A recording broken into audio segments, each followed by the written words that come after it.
शाश्वत श्रुति विज्ञान परम सत्य का संधान। अध्याय 2 ब्रह्म जिज्ञासा। क एष योऽसावहमब्ज पृष्ठा एतत् कुतो वाब्जमनन्यदप्सु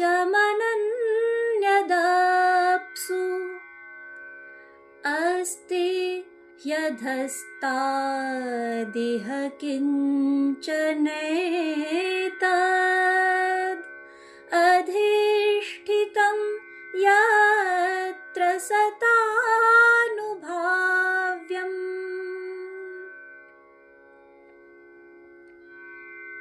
इस कमल कर्णिका पर बैठा हुआ मैं कौन हूँ? यह कमल भी किसी अन्य आधार के बिना अप में कहां से कैसे उत्पन्न हो गया?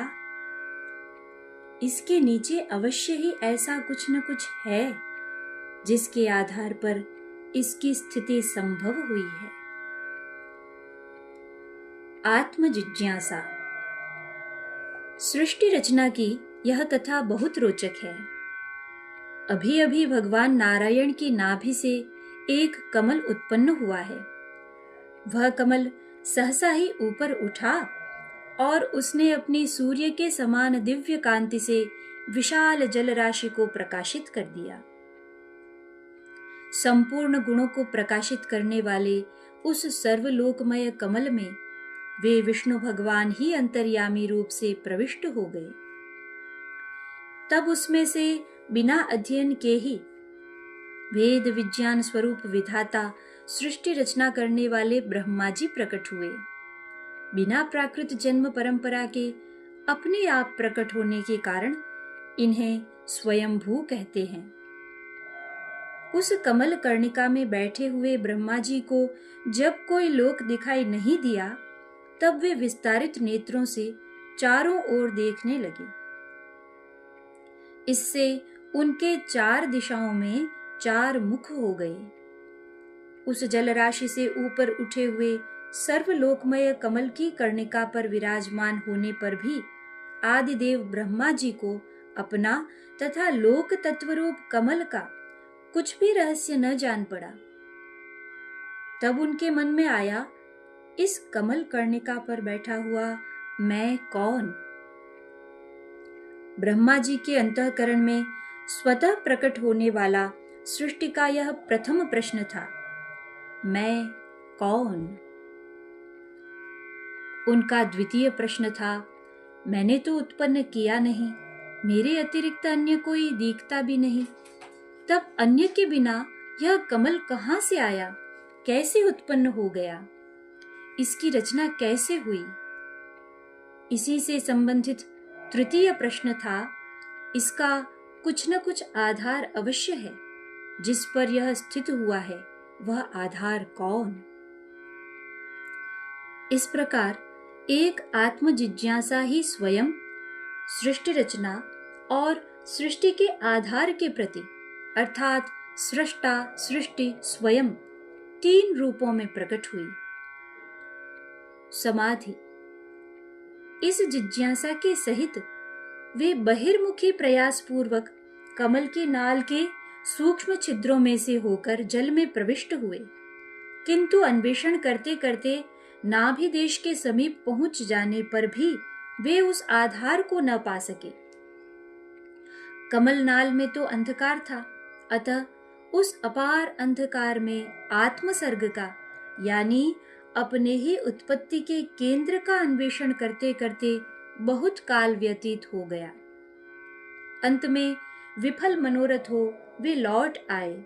वह पुनः अपने स्थान पर बैठकर धीरे धीरे प्राणवायु को जीतकर चित्त को वृत्ति रहित किया और समाधिस्थ हो गए। इस प्रकार पुरुष की पूर्ण आयु अर्थात 100 वर्ष के समान काल तक योग में प्रवृत्त रहने से उन्हें ज्ञान हुआ। तब पूर्व में अपने जिस अधिष्ठान को देखने का प्रयास करने पर भी वे देख नहीं पाए थे, उसे अपने ही अंतःहृदय में प्रकाशित होते देखा। उन्होंने देखा कि शेष जी के कमल नाल सदृश गौर व विस्तृत पलंग रूपी विग्रह पर एक पुरुष शयन कर रहे हैं। उन पुरुषोत्तम की देह का परिमाण स्वमान से तीनों लोकों तक विस्तृत है, यानी तीनों लोकों तक इसका विस्तार है। शेष शैया पर शयन करते हुए ऐसे पुरुषोत्तम भगवान नारायण के दर्शन करते ही वे भाव विभोर होकर उनकी स्तुति करने लगे। आत्म चैतन्य। पुराण पुरुष की स्तुति करके वे थके से होकर मौन हो गए। विषादग्रस्त चित्त वाले ब्रह्मा जी का लोक रचना विषयक अभिप्राय जानकर भगवान कहने लगे, वेद गर्भ, वेद विज्ञान तो तुम्हारे भीतर ही प्रतिष्ठित है। तुम विषाद के वशीभूत हो, आलस्य न करो, सृष्टि रचना के उद्यम में तत्पर हो जाओ। तुम मुझसे जो कुछ चाहते हो उसे तो मैं पहले ही कर चुका हूं। तुम मेरे ही आश्रित विद्या यानी मेरे आश्रय बोध पूर्वक एक बार और तप करो। उन आश्रय और तप के द्वारा तुम आवरण रहित लोकों को अपने ही हृदय में देखोगे। तब भक्ति युक्त और समाहित चित्त होकर तुम संपूर्ण लोकों में और अपने में मुझको व्याप्त देखोगे तथा मुझ में संपूर्ण लोक और अपने आप को देखोगे। अप तत्व। पुराणों की सरस शैली में कितनी सुंदर परंपरागत रीति से सृष्टि रचना का वैज्ञानिक क्रम समझाया गया है, पर वर्तमान में यह दुर्बोध होने से हम इसे युगानुसार विस्तार देते हैं। सृष्टि के प्रारंभ में केवल अप तत्व ही सर्वत्र व्याप्त था। उसमें शेष शैया पर भगवान नारायण शयन कर रहे थे। यह अप शब्द आपलृ लंभने व आपलृ व्याप्तो धातु से निष्पन्न हुआ है, जिसका व्याकरण लब्ध सरल अर्थ है पाना व व्याप्त होना। अतः यह आपह तो सृष्टि का कारक कारण सलिल है।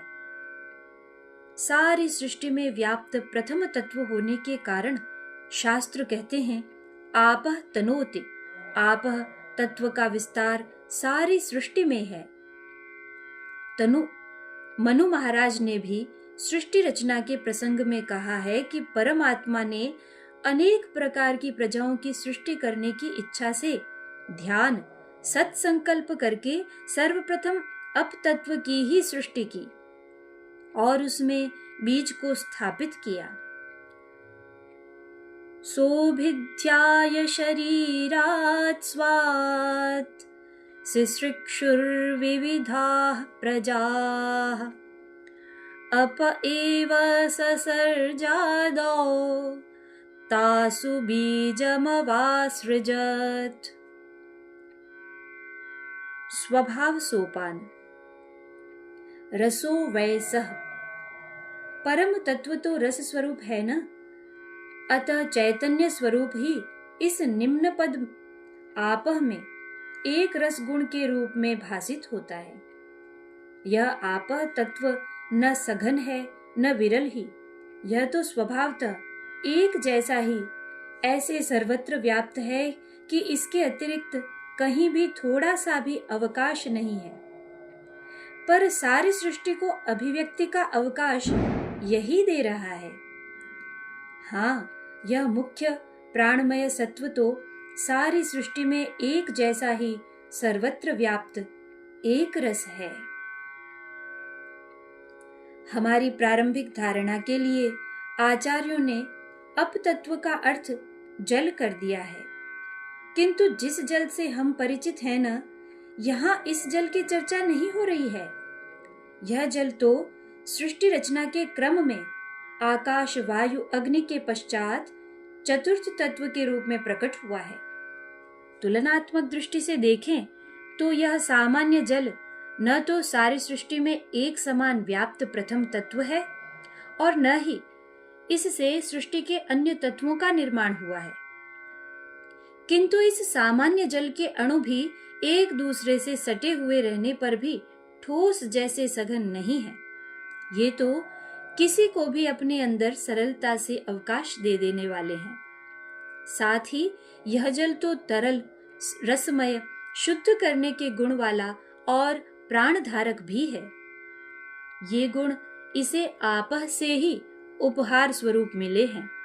अतः इस सामान्य जल को भी गौण रूप से आपह कह दिया जाता है। अब्ज परम पद से इस निम्न पद आपह में सर्व गुणों को प्रकाशित करने वाला सर्वलोकमय कमल प्रकट हुआ। इस अपतत्व से प्रकट व अपरूप ही होने के कारण कमल को अब्ज भी कहते हैं। अप्सु जायते इति अब्जः। इसमें शक्ति समन्वित चैतन्य बीज के रूप में अंतर्यामी भगवान नारायण प्रविष्ट हो गए। इसी पद्म की कर्णिका पर सर्व वेदमय ब्रह्मा जी आविर्भूत हुए। दिक् काल ब्रह्मा जी ने लोक जिज्ञासा से आकाश में चारों ओर देखा। यद्यपि वृत्ताकार काल का जन्म तो आपह के साथ ही साथ हो गया था, पर अब ब्रह्मा जी के क्रमशः चारों ओर देखने रूपी कर्म से वृत्त में प्रवृत्ति के रूप में चतुष्कोणात्मक दिक् व साथ ही काल में भी क्रम प्रकट हुआ। इतना निरीक्षण करने पर भी वे अपना व लोकों का रहस्य न जान सके तो सहसा ही आत्म जिज्ञासा प्रकट हुई। इस कमल कर्णिका पर बैठा हुआ मैं कौन? प्रबोध जब समाधि में अपने ही अंतःहृदय में उन्हें अपने अधिष्ठान भगवान नारायण के दर्शन हुए, तब परम आत्मीय भगवान का बहुत सारपूर्ण संबोधन प्रकट हुआ। वेद गर्भ। इस एक ही संबोधन में उनके सारे ही प्रश्नों का बोधन अर्थात उत्तर समाया हुआ था। आप स्मरण करिए तो ब्रह्मा जी के मन में 3 प्रश्न उदित हुए थे और बाहर अप व अब्ज में ही इन प्रश्नों के उत्तर जानने के लिए वे बहुत प्रयत्नशील थे, किंतु बहुत प्रयास करने पर भी उन्हें वे उत्तर मिल न सके। भगवान ने इस एक ही संबोधन में इन तीनों का एक ही प्रबोध प्रदान कर दिया। इन तीनों प्रश्नों का एक ही उत्तर है। वह उत्तर बाहर नहीं, तुम्हारे भीतर ही प्रतिष्ठित है। वेद गर्भ, इसके प्रबोध की शक्ति, वेद विज्ञान भी पहले से ही तुम्हारे भीतर विद्यमान है। तप। तुम अपने अहम बोध से बाहर कारण सलिल और कमल नाल में ही अपने आश्रय का अन्वेषण कर रहे थे, पर मैंने अपना यह पुरुष स्वरूप अंतर्हृदय में ही दिखलाया है। तप तप तप तप करो और अपने ही अंतर्हृदय में शाश्वत उत्तर को प्राप्त करो। मुझसे ही प्रकट हुए सर्ववेदमय तुम सृष्टि की और मुझ में लीन हुई प्रजा की पूर्ववत स्वयं अपने आप में से ही रचना करो। सृष्टि रचना की यह मंगलमयी कथा ऋषि मैत्रेय जी परम भागवत विदुर जी को सुना रहे थे। भगवान के लिए भी पुरुष शब्द सुनकर विदुर जी कहीं भ्रांत न हो जाएं, इसलिए यह पुण्य कथा सुनाते समय मैत्रेय जी प्रकृति के लिए प्रधान, हम जीवात्माओं के लिए पुरुष और भगवान के लिए पुरुषेश्वर, प्रधान और पुरुषों के ईश्वर शब्द का प्रयोग करते हुए कहते हैं, तस्मा एवं जगत सृष्टे प्रधान पुरुषेश्वर। जैसा पुरुषेश्वर ने कहा था, वैसे ही ब्रह्मा जी ने एक बार और परम आत्म स्वरूप भगवान नारायण में अपने आत्म भाव को समर्पित करके दिव्य 100 वर्षों तक तप किया। प्रबल तप और परमात्मा स्वरूपाश्रित विद्या से उनका विज्ञान बल बहुत बढ़ गया और उन्होंने प्राण को आत्मसात कर लिया। सृष्टि विस्तार। जिस पर बैठे थे उस आकाश व्यापी पुष्कर अर्थात पुष्टि करने वाले कमल को देखकर उन्होंने ऐसा चिंतन किया कि पूर्व कल्प में लीन हुए लोकों को मैं इसी से रचूंगा। परम पद स्वरूप भगवान के द्वारा सृष्टि कर्म के विशिष्ट पद पर नियुक्त ब्रह्मा जी ने उस पद से आत्मयुक्त होकर उस एक के ही भूः भुवः स्वः 3 भाग किए। यद्यपि वह परिणामी सत्व वाला सर्वगुणात्मक पद्म इतना बड़ा था कि उसे 14 भुवन या इससे भी अधिक लोकों के रूप में विस्तार दिया जा सकता था, हम सभी जीवों के भोगस्थान के रूप में इन्हीं 3 लोकों की विशेष रूप से रचना हुई है। जो निष्काम भाव से कर्म करने वाले हैं उन्हें इस धर्म के फलस्वरूप परमेष्ठि मह जनः तपः सत्यलोक की प्राप्ति होती है। शब्द कौशल। कथा वक्ता का कौशल तो देखिए। एक ही कमल की चर्चा। शब्द कौशल। कथा वक्ता का कौशल देखिए तो एक ही कमल की चर्चा कितने शब्द रूपों में करते हैं। जब वे इसके सृष्टि के कारक कारण सलिल से उत्पन्न होने की चर्चा करते हैं तब वे इसे अब्ज कहते हैं, अप से उत्पन्न होने वाला अपरूप। और जब इसी कमल से लोकों की रचना का संकल्प करते हैं ना, तब इसे सभी लोकों को पुष्ट करने वाला होने से पुष्कर कहते हैं। और जब इसको एक ही आधार से जोड़े रखना, इसका चरणबद्ध पद क्रमानुसार विभाजन करने लगते हैं ना, तो इसी कमल को वे पद्म जैसा सार्थक नाम दे देते हैं। यह तो अत्यंत संक्षेप में मात्र संकेत ही किया है।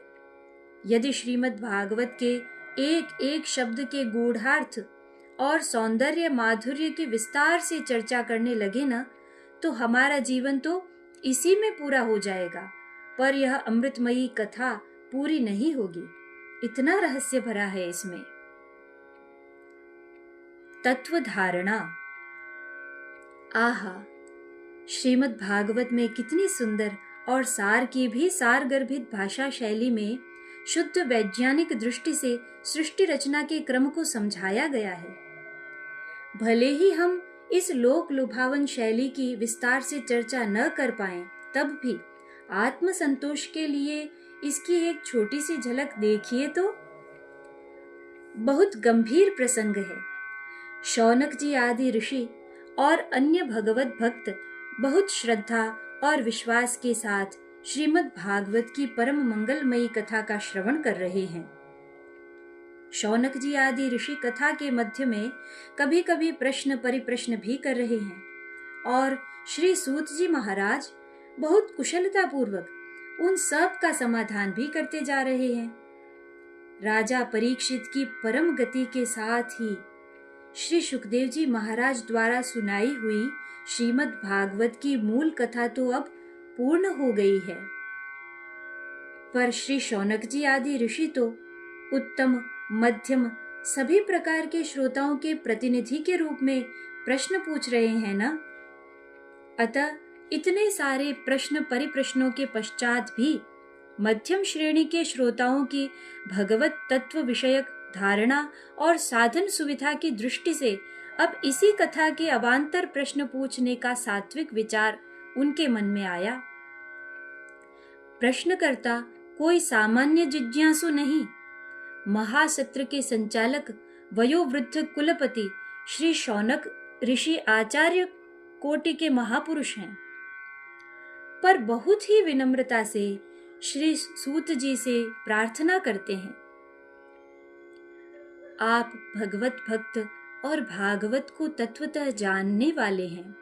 अतः बहुत जानने वालों में भी भक्त और तत्वविद होने के कारण आप श्रेष्ठ हैं।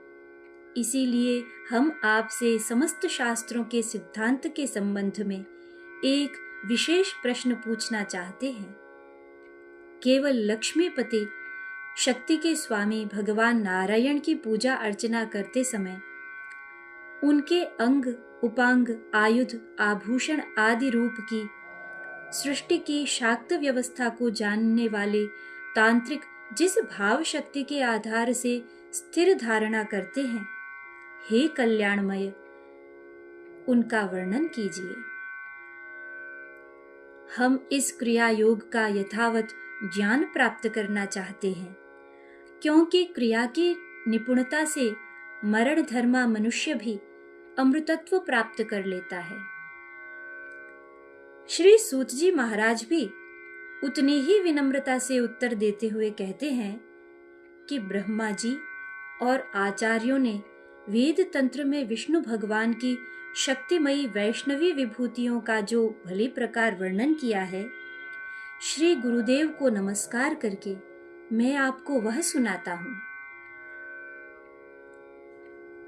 पुरुषेश्वर भगवान के चेतनाधिष्ठित विराट रूप में जो तीनों लोक दिखाई देते हैं, यह विराट रूप आदि प्रारंभ में माया से 9 तत्व प्रकृति, सूत्रात्मा, महत्तत्व, अहंकार, पंच कर्मेंद्रिय, मन तथा पंचभूत के रूप में निर्मित हुआ है। वह भगवान का ही पुरुष रूप है। शेष शय्या अव्याकृतमनन्ताख्यमासनं यदधिष्ठितः धर्मज्ञानादिभिर्युक्तं सत्वं पद्ममिहोच्यते। सृष्टि का वह पूर्व प्रारंभिक तत्व जिससे अप आदि क्रम से सृष्टि का विस्तार हुआ है, इस क्रम विस्तार के पूर्व की अविकृत मूल प्रकृति ही उनकी अनंत नामक शैया है, जिस पर वे विराजमान रहते हैं, और धर्म ज्ञान आदि से युक्त सत्व गुण का ही उनके नाभि कमल के रूप में वर्णन हुआ है। भगवान के इस कुंठा रहित लोक में भगवन मुखी मूल प्रकृति कभी भी विकारग्रस्त होकर परिणाम को प्राप्त नहीं होती, अव्याकृत ही रहती है। अतः इससे ही सृष्टि रचना होने पर भी यह तो अपरिणामी विशुद्ध सत्व के रूप में शेष ही रहती है। प्रलय के समय संहार क्रम में सभी लोक महत्तत्व में और महत्तत्व इसी मूल प्रकृति में लीन होता है, तब भी यह तो शेष ही रहती है। पुरुषोत्तम से युक्त होने के कारण यही पुरुषवाचक संज्ञा शेष को धारण करती है। पुरुष पौरुष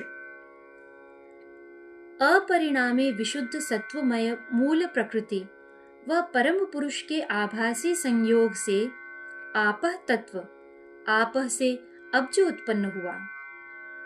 सूत्रात्मा ब्रह्मा जी के सृष्टि रचना विषयक संकल्प के संस्पर्श से इस परिणामी सत्वमय सर्वगुणात्मक पद्म से सृष्टि क्रम में क्रमशः महत्तत्व, अहंकार, पंच तन्मात्राएं आदि से युक्त स्वः भुवः भूः आदि लोकों की सृष्टि हुई है।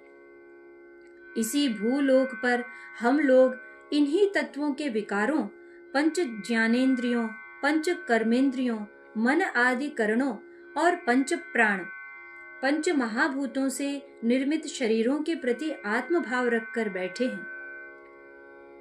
चैतन्य स्वरूप के मूल प्रकृति से आवृत होने को ही पुरुषोत्तम का शयन कहा गया है। हमारा मूल स्वरूप भी विशुद्ध चैतन्य ही है, पर अपने आत्म स्वरूप को विस्मृत करके छोटे से प्राकृत पुर शरीर में ही आत्मभाव से रहने, मोह निद्रा में शयन करने और पुरुषोत्तम के ही अंश होने के कारण जीवात्माओं की शास्त्रीय संज्ञा भी पुरुष ही है। भागवत पथ का पुनरवलोकन। हमने अभी ब्रह्मा जी के प्रथम प्रश्न को सुना है। सृष्टि के प्रारंभ में सर्वप्रथम उत्पन्न होने वाला यह प्रश्न परंपरा क्रम से हम सब तक भी आया है। अतः अब तो केवल उनका ही नहीं, हम सब का प्रश्न है। यह प्रथम प्रश्न ही एक दिन पृथ्वी का अंतिम प्रश्न भी बनेगा। पृथ्वी के अंतिम मानव के मन में भी आदिदेव ब्रह्मा जी का यही प्रश्न ध्वनित होगा, मैं कौन? सृष्टि के प्रारंभ से प्रलय के पूर्व तक हर जागृत जिज्ञासु के मन में उदित होने वाला यह प्रथम प्रश्न अंतिम मानव की दृष्टि से ही नहीं, हमारे लिए भी अंतिम प्रश्न है। सृष्टि के सारे ही व्यावहारिक प्रश्नों के उत्तर मिलने पर भी नए नए प्रश्न उदित होते ही रहते हैं। अतः कभी भी पूर्ण समाधान नहीं होता। पर इस एक ही प्रश्न का उत्तर मिलने के पश्चात कोई भी प्रश्न शेष रहता ही नहीं है। इस दृष्टि से भी यह अंतिम प्रश्न है। यह प्रश्न जितना स्वाभाविक है ना, उत्तर भी उतना भी शाश्वत है। रचना के प्रारंभिक क्षण से अब तक बाह्य रूप से सृष्टि में अनेक परिवर्तन हुए हैं, पर अब भी प्रश्न तो वही एक है और इसका उत्तर भी एक ही है। इतना ही नहीं, इसके समाधान की आंतरिक प्रक्रिया भी वही है। इसमें भी अब तक कोई अंतर नहीं आया है। पुरुषोत्तम पूर्ण है, अतः पूर्ण पुरुषोत्तम से प्रकट होने वाली सृष्टि भी पूर्ण ही है।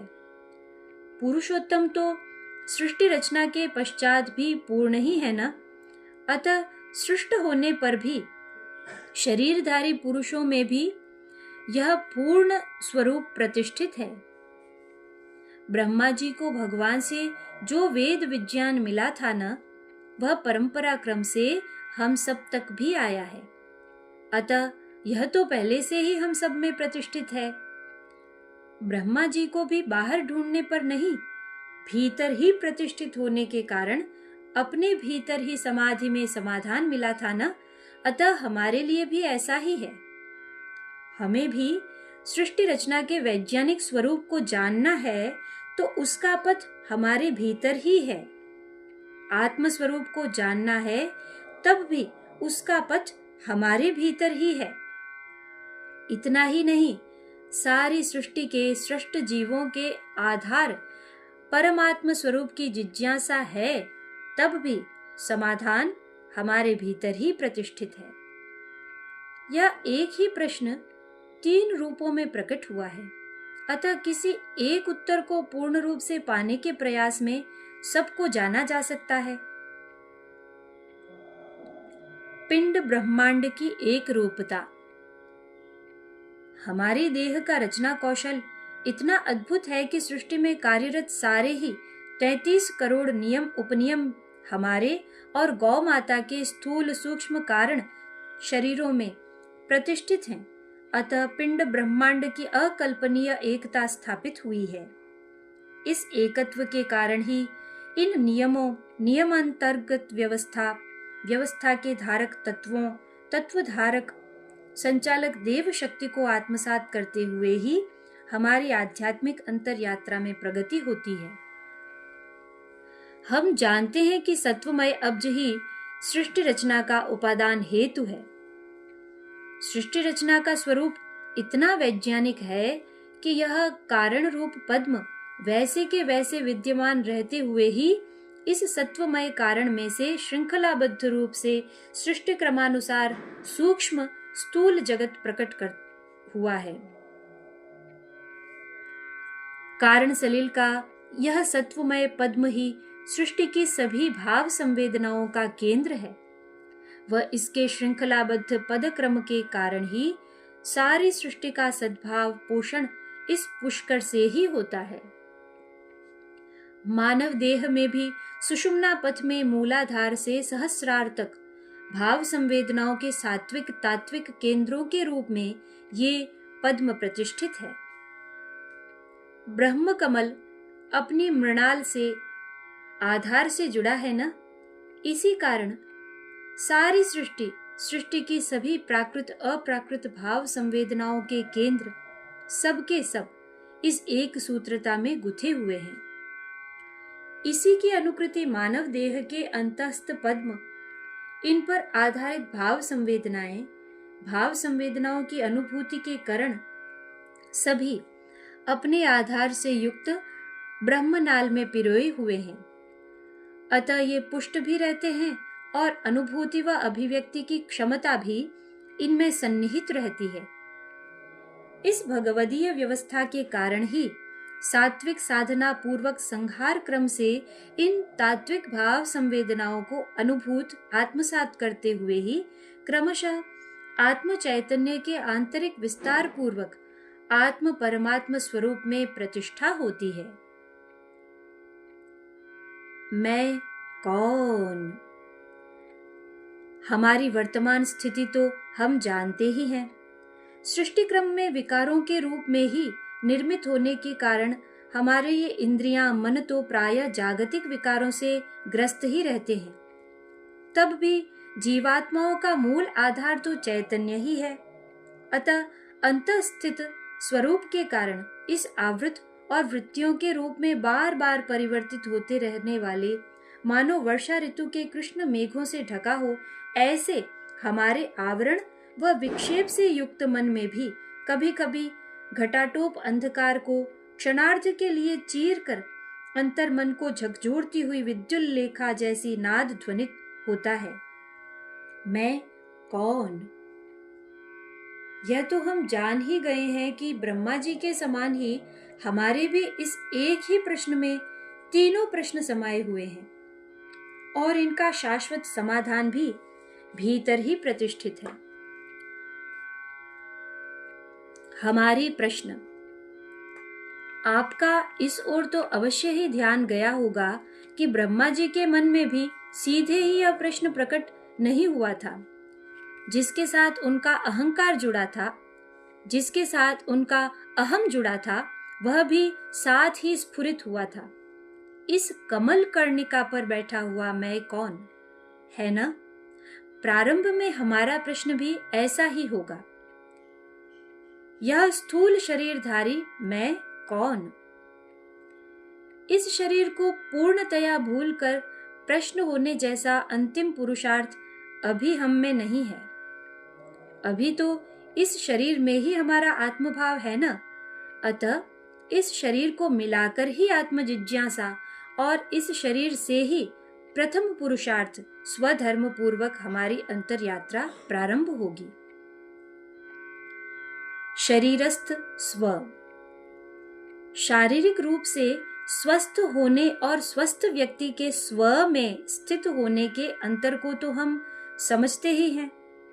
इसी कारण स्व के परम अर्थ को जानने के क्रम में प्रारंभ में ही स्थूल शरीर के हृदय, यकृत, नेत्र आदि अवयवों और इनकी स्थूल कार्य प्रणाली से ऊपर उठकर इस शरीर को चैतन्य युक्त भाव संवेदनाओं के घनीभूत पुंज के रूप में ही समझना पड़ता है। सभी शरीरधारियों द्वारा इन भाव संवेदनाओं का निरंतर आदान प्रदान भी हो रहा है। अतः आदान प्रदान करने वाले बाहर भीतर के साधनों और इनकी प्रकृति को भी समझना पड़ता है। अतः हमारे अनुभवी आचार्यों ने जब स्व में स्थित होने के लक्ष्य को लेकर उपदेश प्रारंभ किया है ना, तो वहां सीधे ही शक्ति रूप पंच ज्ञानेंद्रियों, पंच कर्मेंद्रियां, पंच भूत और मन बुद्धि चित्त अहंकार रूपी अंतःकरण को मिलाकर 19 तत्वों के संगठित रूप को जीवात्माओं का सूक्ष्म शरीर माना है।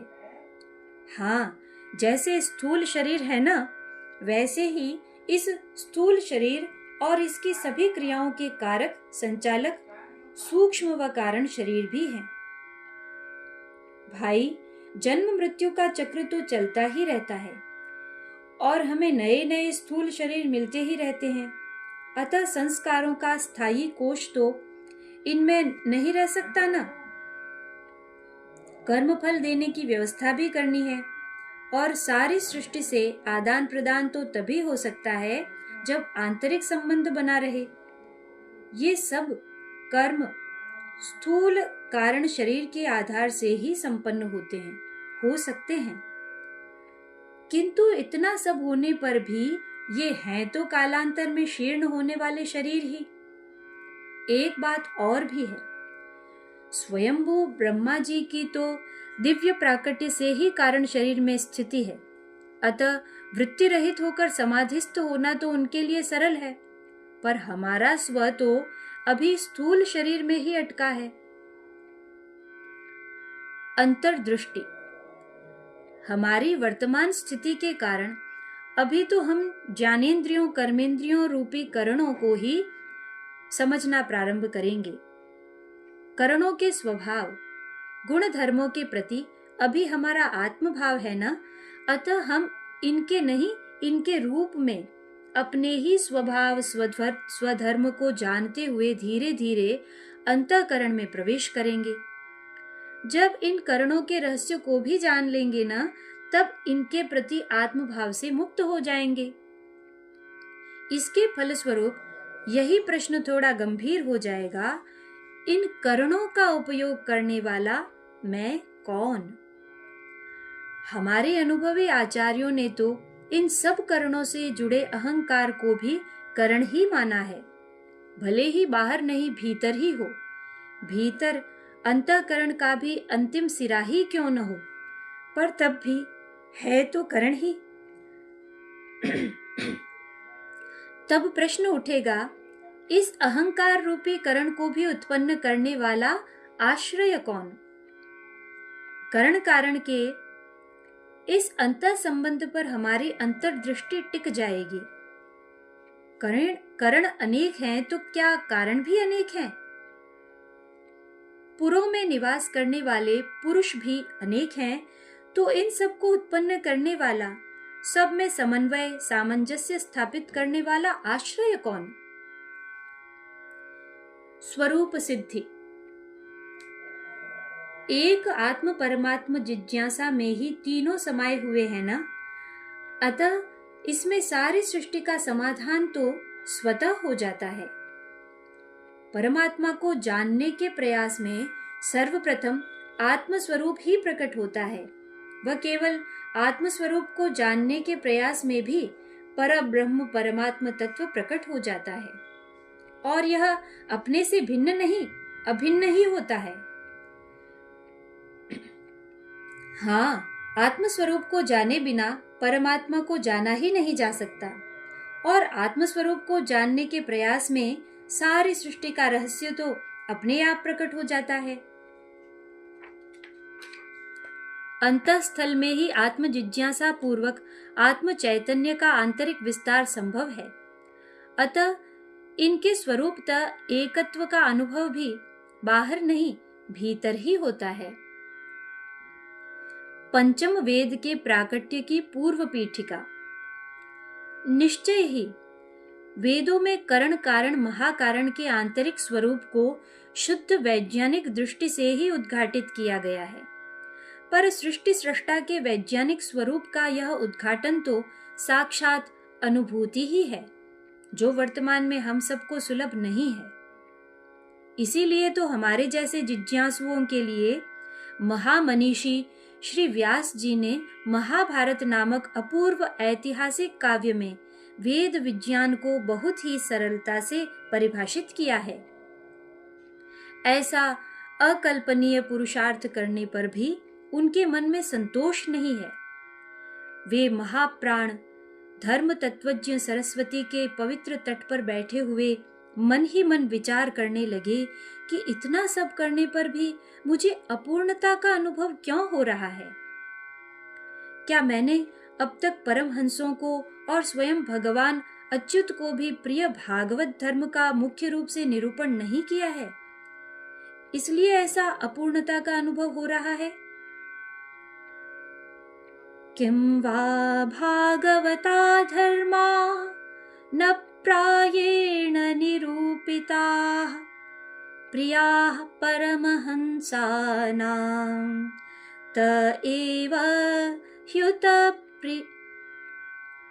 प्रियाः परमहंसानां त एव ह्यच्युतप्रियाः। वे श्री कृष्ण द्वैपायन ऐसा चिंतन कर ही रहे थे कि इतने में देवर्षि नारद जी उस आश्रम में आ गए। पूजन कुशल क्षेम के पश्चात जब सत्संग प्रारंभ हुआ तो देवर्षि नारद जी ने उनके शोक का कारण पूछ लिया। व्यास जी बहुत सरलता से नारद जी के सद्गुणों की प्रशंसा करते हुए उनके आगे अपने हृदयगत भावों को प्रकट करके उन्हीं से पूछने लगे। त्वं पर्यटन्नर्क इव त्रिलोकी मन्तश्चरो वायुरिवात्मसाक्षी परावरे ब्रह्मणि धर्मतो व्रतैः स्नातस्य मे न्यूनमलं विचक्ष्वा। आप तो सभी के अंतःकरण को जानने वाले आत्मसाक्षी हैं। धर्म पालन और व्रतानुष्ठान से परे आप तो सभी के अंतःकरण को जानने वाले आत्मसाक्षी हैं। धर्म पालन और व्रतानुष्ठान से पर और अपर ब्रह्म में पूर्ण निष्णात होने पर भी मुझ में जो न्यूनता रह गई है उसे आप अपनी अंतर्दृष्टि से देखकर बतलाइए। देवर्षि नारद जी तो ऐसे अवसर की प्रतीक्षा में रहते ही हैं। अतः तत्काल तत्परता पूर्वक भगवान के निर्मल यश का गान प्रारंभ करके व्यास जी के मनक्षोभ के कारण की ओर सार्थक संकेत कर दिया। भगवत प्रेम में मतवाले देवर्षि पुनः सत्संग की इस सारस्वत धारा में भागवत धर्म के सार रस स्वरूप लीला को अपने स्वभाव सिद्ध स्वरों में गाने लगे। विचक्षणोऽस्यार्हति वेदितुं विभोरनन्त पारस्य निवृत्तितः सुखम् प्रवर्तमानस्य गुणैरनात्मन्नततो भवान् दर्शय चेष्टितं विभो। विचक्षणोऽस्यार्हति वेदितुं विभोः अनन्तपारस्य निवृत्तितः सुखम् प्रवर्तमानस्य गुणैरनात्मनस्ततो भवान् दर्शय चेष्टितं विभो। भगवान अनंत और सर्वव्यापक हैं। कोई अंतर्दृष्टि संपन्न प्राज्ञ पुरुष ही संसार से निवृत्त होकर भगवान के ऐसे स्वरूपानंद का अनुभव कर सकता है। पर जो देह को ही आत्मा मानने वाले अनात्म पुरुष गुणों के वशीभूत होकर कर्म में प्रवृत्त हैं, वे बहिर्मुखी मनुष्य तो भगवान के अनंत स्वरूप की धारणा नहीं कर सकते। उन सब के लिए हे विभो व्यास जी, आप भगवान की रसमयी लीलाओं का वर्णन करिए। कितना सुंदर शब्द विन्यास है। पूर्व श्लोक में भगवान के लिए अच्युत शब्द का प्रयोग हुआ है। इसका गूढ़ार्थ है भगवान अपने अनंत स्वरूप से कभी भी च्युत नहीं होते। वे तो सच्चिदानंद स्वरूप में स्थित रहते हुए ही शांत जैसे बनकर लीला करते हैं। अतः देहधारियों जैसे सीमित दिखाई देने पर भी स्वरूपतः विभु अर्थात अनंत ही होते हैं। नित्य स्वरूप में प्रतिष्ठित परमहंस ही भगवान के इन लीला गुणों के अनंत स्वरूप का यथार्थ रसास्वादन कर पाते हैं। अतः भगवान की ये परम विशुद्ध लीलाएं परमहंसों को भी प्रिय है। इस श्लोक में भगवान और व्यास जी दोनों के लिए विभु शब्द का सार्थक प्रयोग हुआ है। मानो देवर्षि नारद संकेत करते हैं कि आप भी तो अनंत स्वरूप में प्रतिष्ठित होने के कारण भगवान की लीलाओं के इस रहस्य को जानते हैं कि उनकी लीला की भक्ति पूर्वक धारणा से भी उनके अनंत स्वरूप की धारणा पूर्वक उनकी प्राप्ति संभव है। अतः जन साधारण के कल्याण के लिए मूढ़ों से महाप्राज्य मानवों तक सबके मन को बलात् आकर्षित करने वाली चिन्मय की रसमय लीलाओं का गान करिए। वेदों में भगवान की लीला का सार समाया हुआ है और वेद विज्ञान को समझने से ही भगवान की मधुराति मधुर लीलाओं के वैज्ञानिक स्वरूप को समझा जा सकता है। अतः महाभागवत व्यास जी ने बहुत अनूठा प्रयोग करते हुए श्रीमद् भागवत में इनके समन्वित स्वरूप को प्रकट किया है। इसीलिए सभी पुराणों का मुकुटमणि श्रीमद् भागवत महापुराण कहलाता है। इस श्रीमद् भागवत महापुराण में सृष्टि के प्रारंभ में स्वतः उत्पन्न होने वाले 3 मूल प्रश्नों सहित इनके ही सारे अवान्तर प्रश्नों का भी शाश्वत समाधान है। परमार्थ सिद्धि। हमारा मूल स्वरूप भी सच्चिदानंदमय है और परंपराक्रम से उत्तराधिकार में प्राप्त वेद विज्ञान भी हमारा स्वत्व ही है। व्यास जी की कृपा से इस स्वरूप में प्रतिष्ठित होने, अनुभव करने की कला भी हम सब जानते हैं। ब्रह्मा जी ने भगवान का आश्रय लेकर तप किया था, इसी से उनका विज्ञान बल बढ़ा था। जो पहले से ही अंतः प्रतिष्ठित है, उसको प्रकट करने के लिए भगवदाश्रित तप का ही विधान है। समाधि में ही पूर्ण समाधान समाहित है। वे तो कारण शरीरधारी है ना, अतः उन सत्वमय का तप रूपी पौरुष तो मात्र मन को वृत्ति रहित करके समाधिस्थ होने जितना ही था, पर हमारा अहम तो अभी स्थूल देह में ही है ना, अतः हमें तो मन को वृत्ति रहित करने के लिए और भी बहुत कुछ करना पड़ेगा।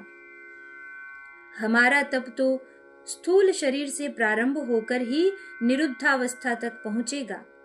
इसी में स्वधर्म से प्रारंभ करके क्रमशः चारों पुरुषार्थों का समावेश हो जाएगा।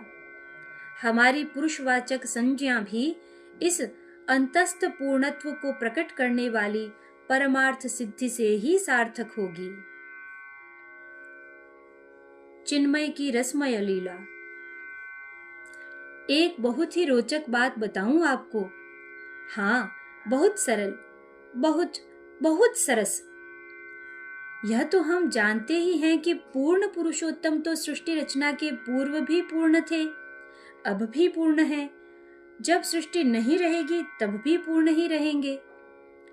सृष्टि विस्तार का दायित्व ब्रह्मा जी को दे रखा है ना, अतः वे तो इस प्रपंच से पूर्ण निवृत्त ही हैं।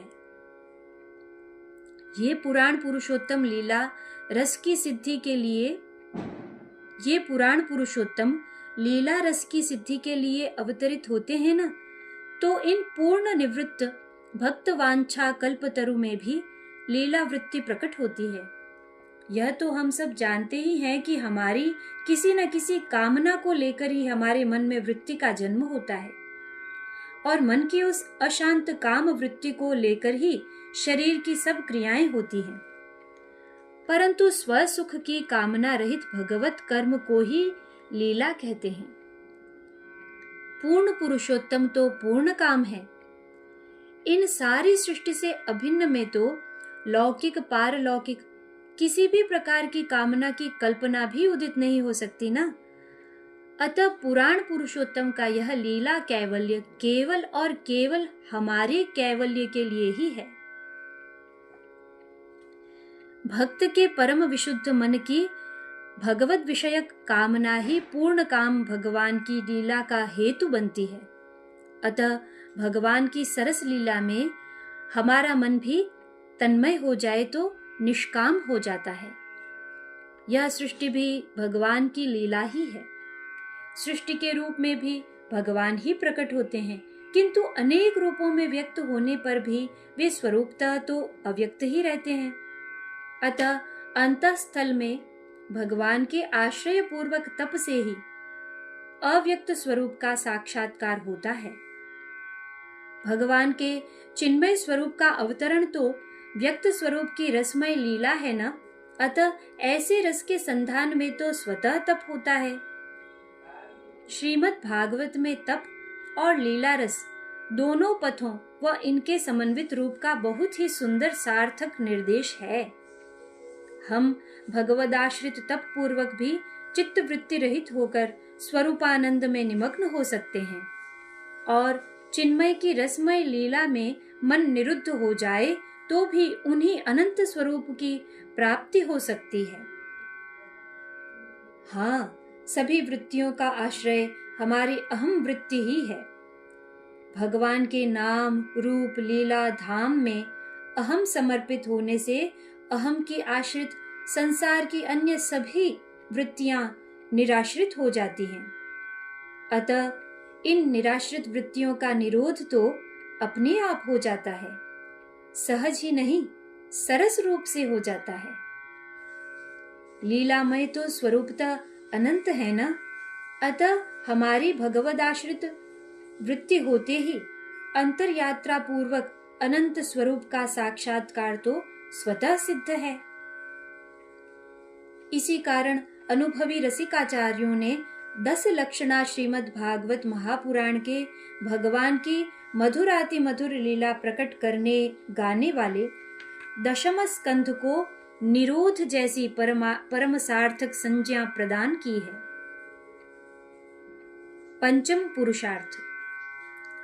श्री ठाकुर रामकृष्ण परमहंस देव कहते थे कि नित्य निर्गुण निराकार परब्रह्म परमात्म स्वरूप और लीला में भेद नहीं है। जो नित्य है उन्हीं की लीला है। अतः यह तो देश काल की मर्यादा से परे नित्य निरंतर होती रहने वाली भगवान की नित्य लीला है। इसीलिए तो नित्य स्वरूप में प्रतिष्ठित मुक्त पुरुषों की भी आस्वादनीय है। भाई, जब तक इस सीमित स्व को लेकर कोई भी, भले ही वह मुक्ति की भी क्यों न हो, कामना शेष है न, तब तक अहेतु की भक्ति अथवा भगवत प्रेम की प्राप्ति संभव नहीं है। अतः श्री सुखदेव जी महाराज जैसे आत्माराम आप्त काम परमहंस ही इस प्रेमा भक्ति के उत्तम अधिकारी हैं। इसी कारण परमाचार्य अहम निवृत्ति व सर्वांतःकरण से पूर्ण शरणागति पूर्वक भगवत कृपा से प्रकट होने वाले इस भगवत प्रेम को पंचम पुरुषार्थ कहते हैं। श्रीमद् भागवत महापुराण इस पंचम पुरुषार्थ को परिपूर्णतम रूप से प्रमाणित, परिभाषित व प्रसारित करने वाला सर्वोत्तम शास्त्र है।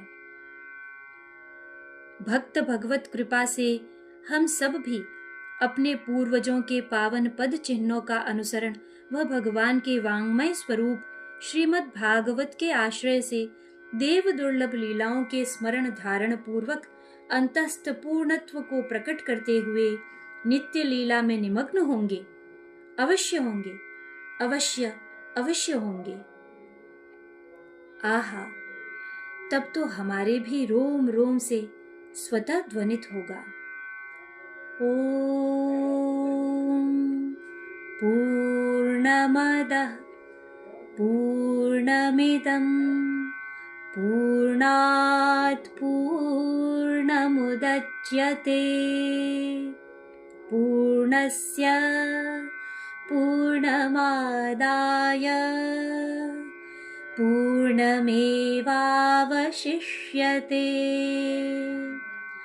ओम शांति शांति शांति।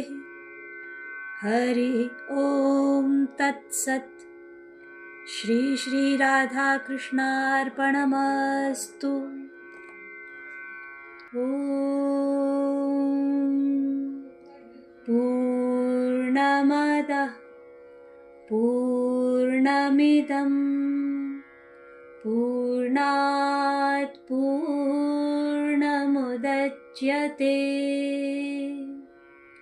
पूर्णस्य पूर्णमादाय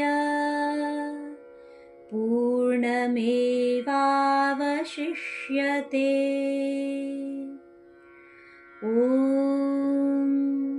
शान्ति शान्ति शान्ति। हरि ओम तत्सत्। श्री श्री राधा कृष्णार्पणमस्तु। अहं हरे तव पादैकमूला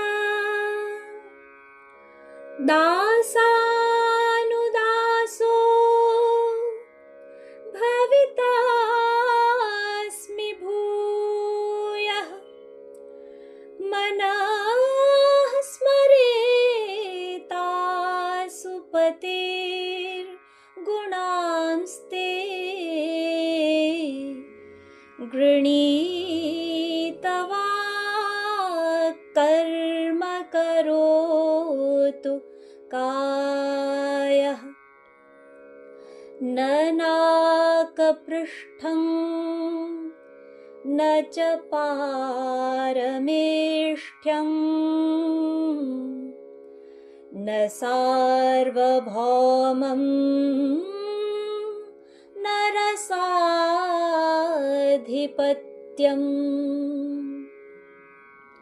न योगसिद्धिरपुनर्भवं वा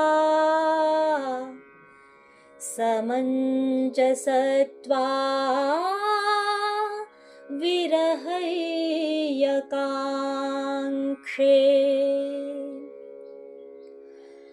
अजातपक्षायव मातरं खगाः स्तन्यन्यथा वत्सतराः क्षुधार्ताः। प्रियं प्रियेव व्युषितं विषण्णा मनोरविन्दाक्षदिदृक्षते त्वाम्। ममोत्तमश्लोकजनेषु सख्यम् संसारचक्रे भ्रमतः स्वकर्मभिः। त्वन्माययात्मात्मजदारगेहेष्वासक्त चित्तस्य न नाथ भूयात्। आसक्तचित्तस्य न नाथ भूयात्। आसक्तचित्तस्य न नाथ भूयात्।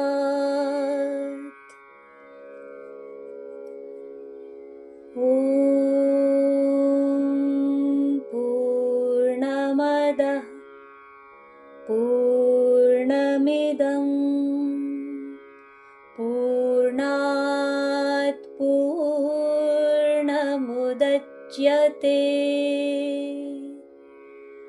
पूर्णस्य पूर्णमादाय पूर्णमेवावशिष्यते। ॐ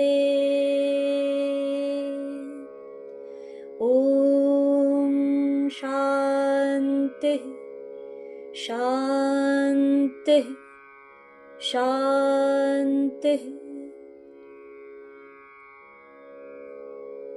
कृष्णाय वासुदेवाय हरये परमात्मने प्रणतः क्लेशनाशाय गोविन्दाय नमो नमः। कृष्णाय वासुदेवाय देवकीनन्दनाय च नन्दगोपकुमाराय गोविन्दाय नमो नमः। गोविन्दाय नमो नमः। गोविन्दाय नमो नमः। श्रीकृष्णार्पणमस्तु।